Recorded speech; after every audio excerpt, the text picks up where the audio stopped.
The moment he stepped into the cafe, the world seemed to hold its breath. Era felt it first, the quiet shift in the air, the soft awareness that someone important had just arrived. People didn't stop talking, but their attention tilted, just a little, as the tall man shook snow off his coat and scanned the room with calm, searching eyes.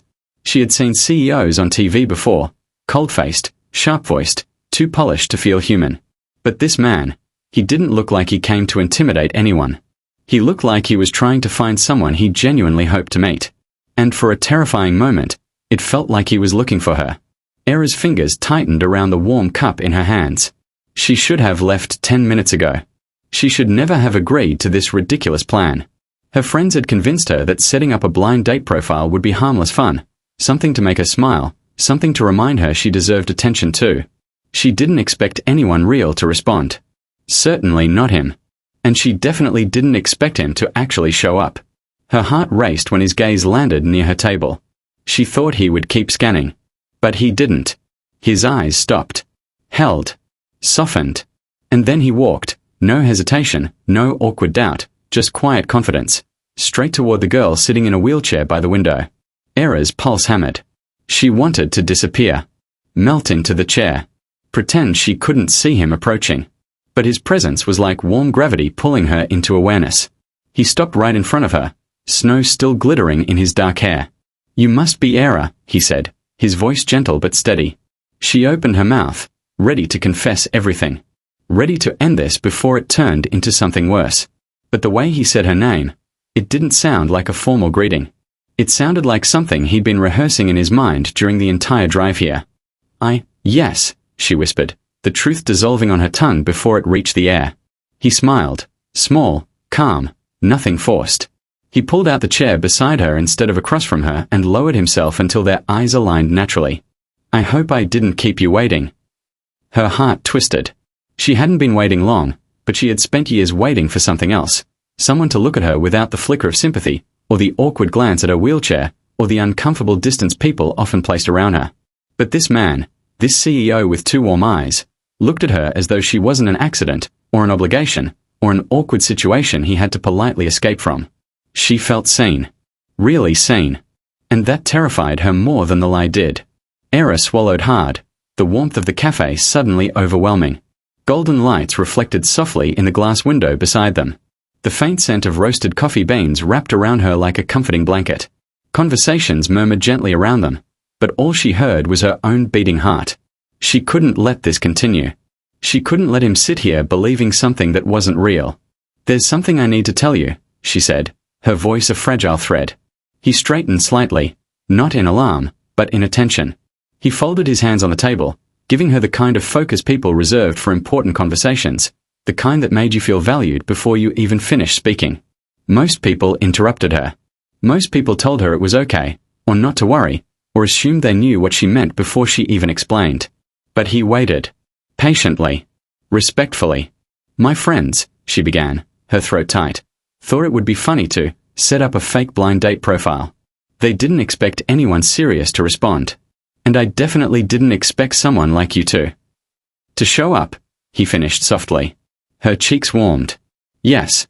And I'm sorry. I should have cancelled. I didn't mean to waste your time." There. It was out. The truth she had been carrying like a stone on her chest. Era braced herself for the usual responses. Confusion, a forced smile, a polite exit.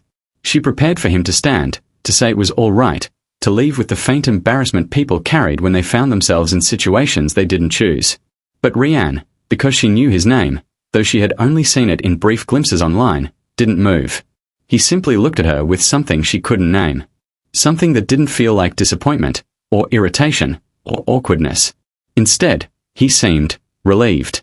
"Era," he said, exhaling softly. "I came today because I wanted to meet the person behind the messages. Whether the setup was real or accidental, it doesn't matter. I'm already here." His lips curved gently. "So if you're willing, let's start again." She stared at him, stunned into silence. No one had ever responded to her vulnerability with such calm sincerity. No one had ever made her feel like her truth wasn't something to apologize for. The corners of her eyes prickled. She blinked rapidly. He didn't pretend not to notice. He simply smiled, warm, patient, human. "Hi," he said, offering his hand with gentle confidence. "I'm Rianne." Her hand trembled as she reached out.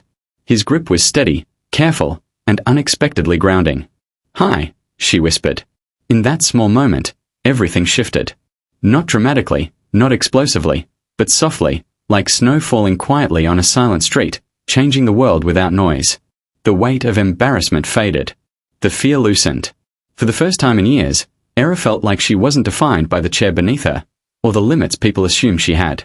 She felt like someone was meeting her, the woman, the person, the soul, without any filter of pity or expectation.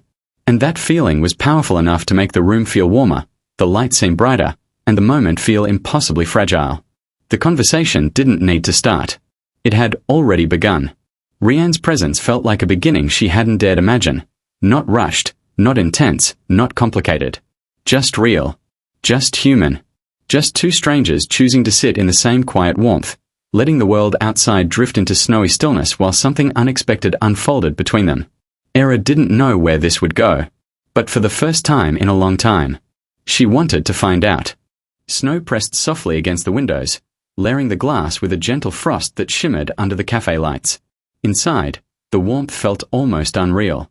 It wrapped around Era like a blanket, quiet and safe, something she hadn't felt on a date, real or accidental, in years. What surprised her most wasn't the conversation. It was the way Rian listened.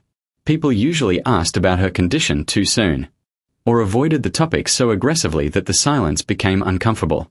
But he didn't do either. He didn't glance at her wheelchair. He didn't pretend it wasn't there. He didn't let it define the moment, or her. Instead, he asked about her. "What's your favorite thing to draw?" he asked, leaning in slightly. Not overbearing, not performative, just genuinely curious. Era hesitated before answering. Anything with lines that feel alive. Buildings, trees, faces, anything that tells a story without moving. He smiled softly. "Then you're a storyteller with pencils."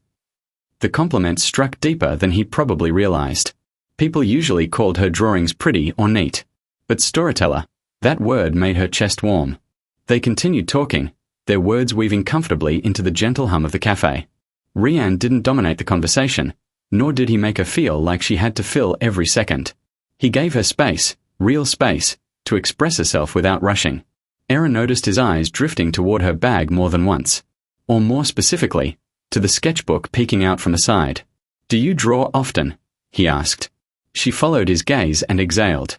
"Every day. It's the one thing I never lost control of." His brows softened, but not with pity, more like understanding. "Would you show me something?"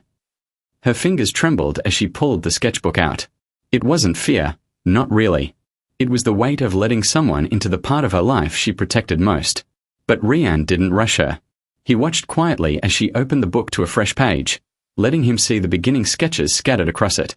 He leaned closer, studying each stroke as though it mattered. One page caught his attention, a building with glass facades, drawn with precise lines and shadows that hinted at depth and strength. He touched the edge of the page lightly, careful not to smudge the lines. "Is this Lexington Tower?" Era nodded, cheeks warming. "I wanted to draw something strong. Something that didn't fall apart." The admission wasn't meant to be emotional. It just slipped out, soft and honest. But Rianne absorbed it with a stillness that made her breathe differently. "Era," he said quietly, "buildings don't stand because they're tall. They stand because of what holds them up." She blinked, his words settling deeply. Not heavy. Not sad. Just true. Yet they stirred something inside her, something fragile she had been holding together for years. He continued, voice gentle. "Just like people. Strength isn't in standing without falling. It's in what supports you through everything." Her chest tightened. A small drop of warmth escaped the corner of her eye before she could hide it. She wasn't sobbing. She wasn't breaking down. It was just one small tear, one tiny release of years of feeling misunderstood or unseen. He didn't panic. He didn't stiffen. He didn't hand her a tissue with awkward sympathy. Instead, he simply acknowledged her pain and her courage with a look that felt like a quiet embrace. "Era," he murmured, "you don't need to explain." No one had ever said that to her with such gentleness. She wiped her cheek, embarrassed at first. Then, strangely relieved. I didn't expect you to stay, she whispered. The words were soft but real. They weren't meant to guilt him. They were just honest. Men often stayed long enough to be polite, long enough to not seem rude. But they always left early, finding excuses that were easy to spot but harder to accept. Rian didn't look away. He didn't shift uncomfortably. He leaned slightly closer, closing the small gap between them. I didn't come for a perfect setup, he said. I didn't come for polished stories or planned impressions. I came because your messages, short, simple, felt like someone speaking from a place of sincerity.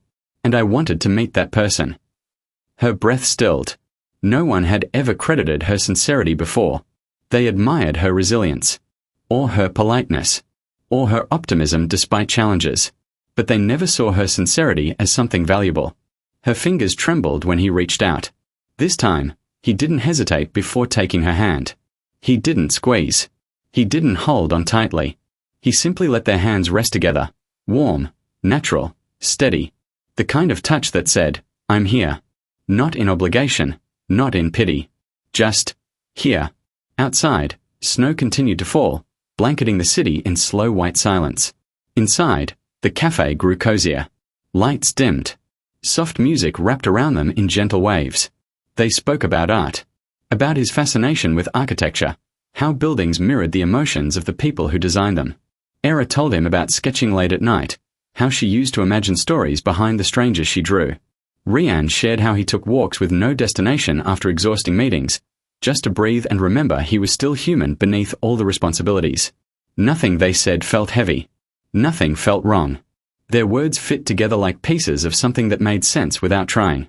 At one point, he laughed softly at one of her quiet jokes, a small, unexpected sound that made her smile more brightly than she intended. He noticed, of course, and his eyes warmed in a way that made her heart turn strangely weightless. Era didn't realize time was passing until the cafe staff began lighting candles on the tables, preparing for evening service. She looked toward the window. Snowflakes drifted lazily, glowing under the street lamps. It's beautiful, she whispered. Rian followed her gaze. It is. But it's even better when you're not watching it alone. The words were simple. Not romantic. Not heavy. Just true. The moment settled between them, soft and full, like the quiet beginning of something neither of them had planned for but both felt drawn toward. Era didn't know what tomorrow would bring. She didn't know if this moment would grow into something bigger or stay preserved as a rare, beautiful memory. But when she looked at him, really looked at him, she saw no judgment, no pity, no uncertainty. She saw a man who had walked into a cafe expecting a meeting, and instead found a connection. One that made both of them breathe a little differently. One that didn't need conflict to feel meaningful. One that wasn't forced or fragile. One that simply felt right.